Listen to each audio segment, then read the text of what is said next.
everyone. Happy Wednesday, August 31st, last day of August. Can't believe it's been another month. Crazy. So,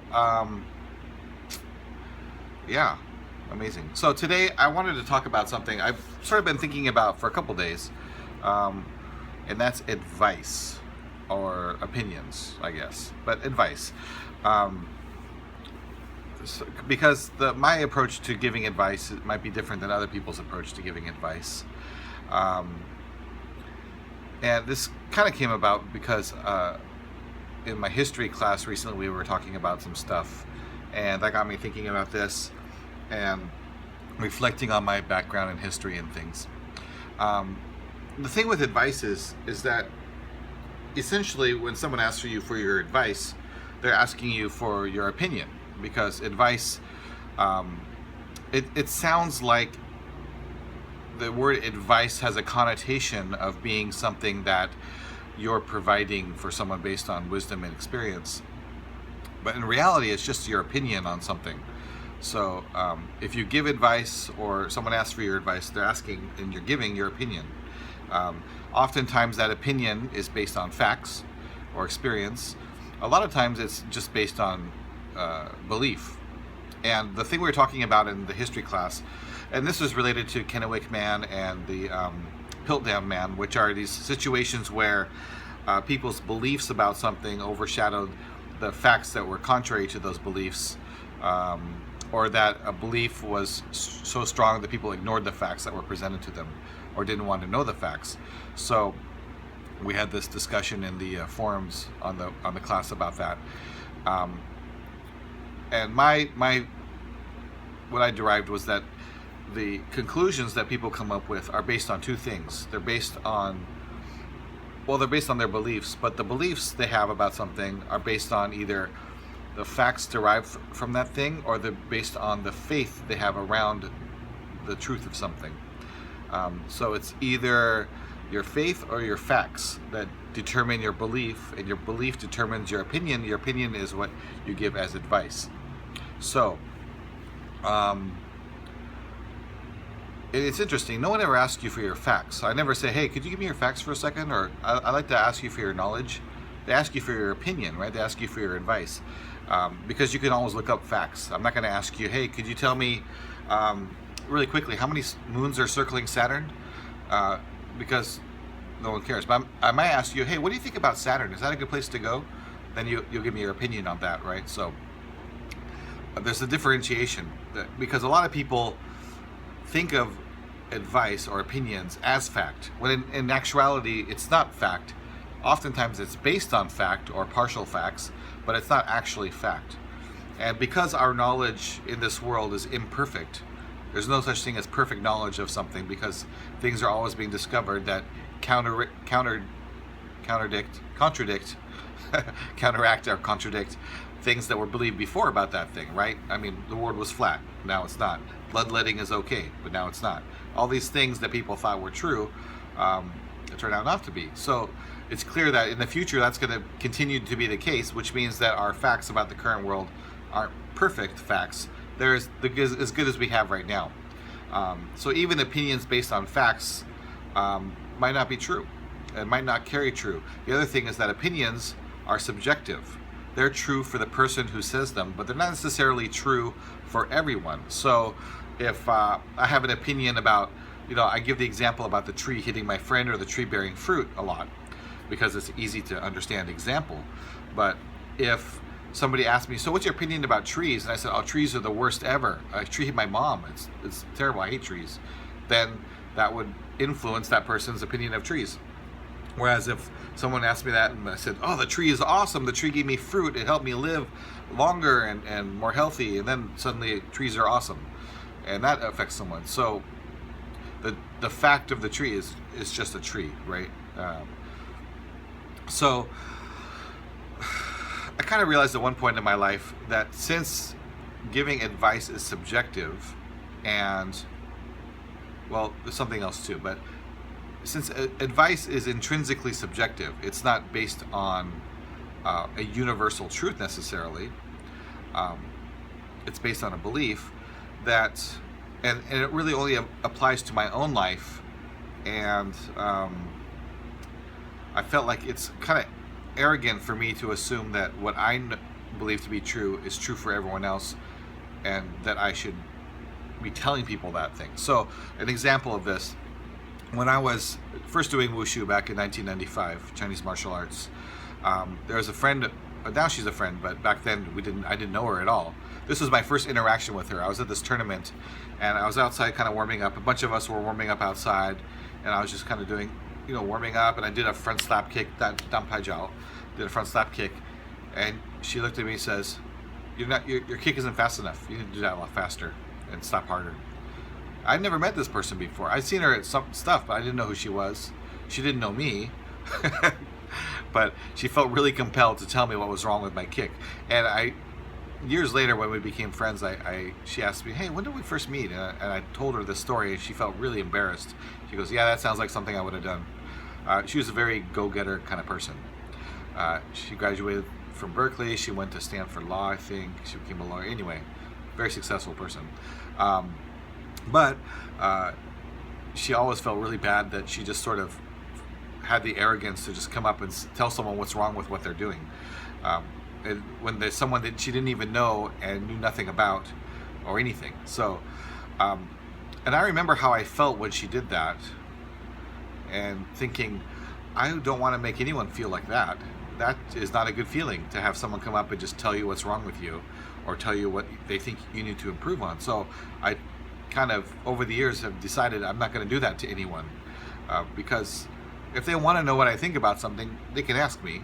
I'm not that unapproachable, but I'm not going to go and offer corrections or suggestions to people based on my beliefs and feelings when I know nothing about what's really happening with that person. Even if I think I know what's happening, I really don't. No one knows people like they know themselves. So I make it a practice not to give advice unless specifically asked for it. And even then, I kind of do it sparingly. Now, you might say, well, Morandom Topics, this whole vlog is basically me just giving my opinions about things. And that's true, but I said from the very first video, this is just for myself. This is just a way for me to articulate my feelings on something and just get it out of my head and document it for myself. And also, over the months and years, or however long I do this, kind of see my progress. It's like a journaling, in a way, a public journaling.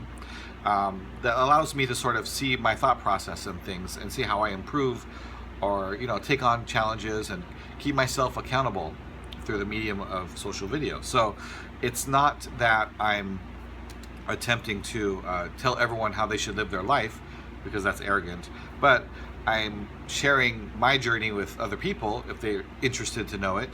I think there's like 3 people who watch these videos, so not that many people, but I'm not so deluded to think that the things I'm talking about for myself that I feel are true for me are necessarily true for you, because I don't know you as well as you know yourself. So you can take what you hear from me, and if it applies to you, great, use it. If it doesn't, throw it away, that's fine too. I'm cool either way. So the only times I've ever given my advice or opinions to anyone is when I was specifically asked for them. The first time was about moving abroad, and Shurikenism asked me what I would do if I was moving abroad, or how I approach moving abroad, especially being married. And so they asked, so I thought about it for a while, and I gave my answer. And then the other time was a couple days ago, when I was asked, last week I was asked about my language learning methodology, and so I thought about it, and I put my thoughts together, and I presented my current methodology for learning languages if I was going to do a learning language project right now, because I was specifically asked about my opinion or my advice on that subject, so that's why I did it. But I don't do that unless I'm specifically asked. And yeah, that means sometimes I have to bite my tongue if I see someone doing something really silly or stupid. But sometimes you have to learn on your own. I've done plenty of silly, stupid things in my life, and a lot of the process of becoming wiser and smarter is going through those challenges and going through periods of time when you're doing silly and dumb things. And I think it's how we learn as human beings. You touch the stove, it's hot, you're not going to touch it again. You make the mistake, you burn yourself. So There's plenty of times when I've touched hot stoves, metaphorically. Um, so, and I noticed that even when I give unasked for advice, I see someone doing something, I'm like, oh man, they shouldn't do that. I should say something. And I tell them, you really shouldn't do that. I always kind of feel worse after I've done that, because I always get the look like, who are you and why are you telling me how to live my life? I didn't ask you. I always get that impression, and then I always feel like, oh, I shouldn't have said anything. If they wanted to know my opinion, they would have asked. And maybe they just need to experience the failure of that thing. And I think in my mind, I might think I'm doing them a favor by saying, look, I want you to learn from my mistakes. Here's what you do. But that's oftentimes not my position. I'm not their teacher. I'm not their mentor. They're not my mentee. So it's not my position to tell them, hey, I'm going to save you some years of trial and tribulation here. You shouldn't do that. That's really not a good thing. Because if that's not my position, then I shouldn't do that. And even when I'm in a position, like when I was teaching English in China and I had students, or when I teach martial arts, in that situation, if it's related to what we're learning, what I'm teaching them, then I'll say, here's some things that I've found help speed up this process over time. You might want to consider these as options for you. And people might take that advice, and that's fine, but that's up to them. Sometimes people just like to learn the hard way. And there's merit in that too, I think, persistence over time. But when asked for my opinion, I think carefully and then I give it. Because I know that asking advice from someone isn't something that a lot of people can do easily. Some people do it all the time. They're always saying, what do you think of this? What do you think of that? Part of it, maybe it's hard for them to form their own opinions on things. Or maybe they just like to know what other people think. But I know for a lot of people, it's challenging for them to ask for advice. Maybe it's a pride thing, or maybe they just aren't comfortable, being personal about things with other people. So I take it seriously when someone asks me for my advice, and I try to consider the options carefully and weigh the facts versus my opinion and my beliefs and present them with what I think. Hopefully I do that. And I don't do it all the time perfectly, but that's what I try to do. And it's sort of speaks to this contrary nature of advice that I've noticed. Advice, when you give advice and it wasn't asked for, you rarely are asked again for advice anytime soon. But when you don't give advice and you're asked for it and then you give it, oftentimes you're asked repeatedly for your opinion. And I think that's really interesting, because it's like there's some story about how the thing that's given away freely has less value, right? And it's a marketing thing too. So if you price your product at like 2 cents, like if I'm selling an automobile for $500, people are going to be like, well, what's wrong with the car? Because $500 is really cheap for a car. Or even if I'm giving away cars, people are going to be like, what's wrong with the cars? Why are you giving away cars? Whereas if I have a car and it's like $5,000 minimum, I'm not going to go below that. People will then say, okay, well, that seems like that's a decent value for that car. I'm interested in the car now. So in the same way, giving things away freely, like advice or opinions, devalues that advice and opinions. And people, if they know you're just going to be giving it to them anyway, they're like, well, they'll maybe feel less inclined to ask you for your advice, or even to share things that are going on in their lives. I've had experiences before where back in the day I would give advice more freely, and I noticed that those people would stop telling me stuff that's going on with them, or they would stop sharing information, or they would not ask me for my thoughts or my advice, or friendship would sort of dissolve, things like that. And it took me a while to figure out that it's because I was being too aggressive with my opinions for that person. So that's why I sort of stopped doing that as much. And then also feeling that from other people, like the situation with my friend in the kick, made me also sort of come to that conclusion for myself. So these are things I was thinking about recently with the talks in the history class, and noticing when I'm in a meeting with people. Work meetings are a little bit different, because oftentimes I'm meeting with someone who doesn't know information about building websites or building online platforms that I know. So they're asking me for my professional opinion on those things, and I give that to them in the context of they're asking me for my advice. This is a consultation, so I'm helping them with that business. But then I'll be in like meetings. We were at an institute meeting at the Baha'i Center, National Baha'i Center in Honolulu, and um, I'm very careful about not saying something unless I try to. So amazingly, I'm at home, and I have no reception here, but I just got some phone calls. Sometimes a signal will pop through, and a phone call just interrupted my video. So hopefully it's recording still. Well, it is recording. So we went to a institute meeting, a meeting at the National Baha'i Center in Honolulu last weekend. And during the meeting, I tend to wait and listen to see what everyone else says while I'm formulating my opinion and my thoughts on something to share. And oftentimes I won't say anything if I feel like I have nothing to add to the conversation. Where I know a lot of people, they feel like they got to just say something all the time, even if it's not necessarily, contributing. So I try not to do that. But anyway, I think I've expressed everything I wanted to say about advice, or about opinions, or about facts and beliefs and faith. So once again, if anyone does want to know my advice or my opinion on something, you're always welcome to ask. I'm happy to give my thoughts, and I'll try the best I can to give a thoughtful answer, not just blurt something out.